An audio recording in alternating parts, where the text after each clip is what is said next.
జ్యోతిష అభిలాష మిత్రులకు స్వాగతం. 2026 మేషరాశి నుంచి మీనరాశి వరకు ఎలా ఉంటుందో చూద్దాం.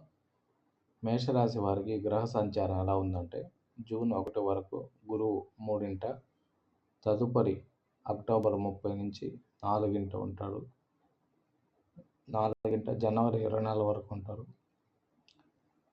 అర్ధాష్టమందు శని ఈ సంవత్సరం అంతా 12వ ఉంటారు అక్టోబర్ వరకు. రాహు 11వ, కేతు 5వ, తదుపరి రాహు 10వ, కేతు 4వ వస్తారు. ఈ సంవత్సరం మేషరాశి వారికి ఏలినాటి శని ప్రభావం వలన అనేక కష్టములు, వ్యాపారాలు నిలిచిపోవడం, వృత్తి వ్యాపారాలందు ఆటంకాలు, ధన నష్టము, అధిక ధన వ్యయం, అవమానాలు, ఊహించని సంఘటనలు ఉంటాయి. సంతానం లాభంలో ఉంటాయి. వాహన సౌఖ్యం ఉంటుంది. వీళ్ళకి వచ్చి ఆదాయం 11, ఖర్చు 5 ఉంది. పూజిత 2, అవమానం 4 ఉందన్నమాట.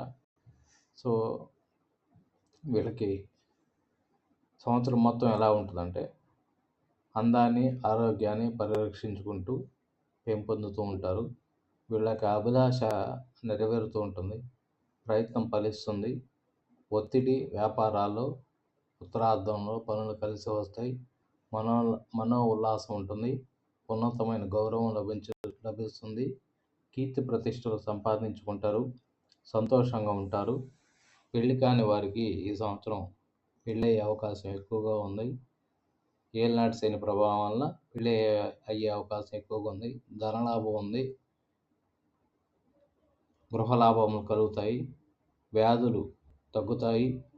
దూరదేశములందు సంచారం చేస్తారు. స్థిరాస్తి యందు పరిశీలన చేస్తారు. ఉన్నతమైన గౌరవం లభిస్తుంది. సుఖము లభిస్తుంది. వాహన ప్రమాదములు జరుగుటకు అవకాశం ఉన్నందువలన వాహనములు నడిపేటప్పుడు తగు జాగ్రత్తగా ఉండవలసిన అవసరం ఉంది. ప్రయాణాలు చేసేటప్పుడు ఇష్టదైవాన్ని స్మరించుకుంటూ ఉండాలి. వ్యాపారాలు చేసేవారికి, అన్ని రంగాల వారికి సామాన్య ధన లాభాలు పొందే అవకాశం ఉంది. ఆరోగ్యము కొద్దిగా క్షీణించే అవకాశం ఎక్కువగా ఉంది. కుటుంబంలో శాంతి ఎక్కువగా ఉంటుంది. ఆఫీసుల చుట్టూ వ్యవహారాల కోసం తిరుగుతారు. కృషికి తగ్గ ఫలితం ఉంటుంది. మే నెలలో వీళ్ళకి గృహం మారుతారు, ఉద్యోగం మారుతారు. కొన్ని సమస్యలు చోటు చేసుకుంటారు. శత్రువులపై ఆధిక్యత సాధిస్తారు. శారీరక రుగ్మత గాయాలు తగులుతాయి. ప్రతి విషయంలో ఇతరులు మిమ్మల్ని సంప్రదిస్తారు. జూన్లో వచ్చేసి సంతాన మూలకంగా వ్యయం, అవమాన సంఘటనలు జరుగుతాయి. సామాన్య లాభం ఉంటుంది. స్థాన మార్పులు ఉంటాయి. రుణబాధలను అనుభవిస్తారు. జూలై నెలలో ప్రతిరోజు అన్ని రంగాల వారికి సాధారణ ధన ప్రాప్తి, నూతన స్త్రీ కలయికలు ఉంటాయి. భూగృహ లాభములు, సోదరులచే ప్రయోజనం ఉంటుంది. కుటుంబ సౌఖ్యం ఉంటుందన్నమాట. ఆగస్టులో వచ్చేసి భూ సంబంధ వ్యవహారాలు పరిష్కారం అవుతాయి. మంచి యోగకాలము. మీ మాటలు చలామణి అవుతాయి. క్రీడాకారులకు సంతోషం. ఆర్థిక పరిస్థితి తగ్గును. ధైర్య సాహసాలతో ముందుకు పోతారు. సెప్టెంబర్లో భూ సంబంధ వ్యవహారాలు నష్టమును చవి చూస్తారు. ఆరోగ్యం అంతంత మాత్రంగా ఉంటుంది. ఏ పని కూడా చేయబుద్ధి పుట్టదు. సామాన్య ధనలాభము, ప్రభుత్వ అధికారులను కలుసుకుంటారు.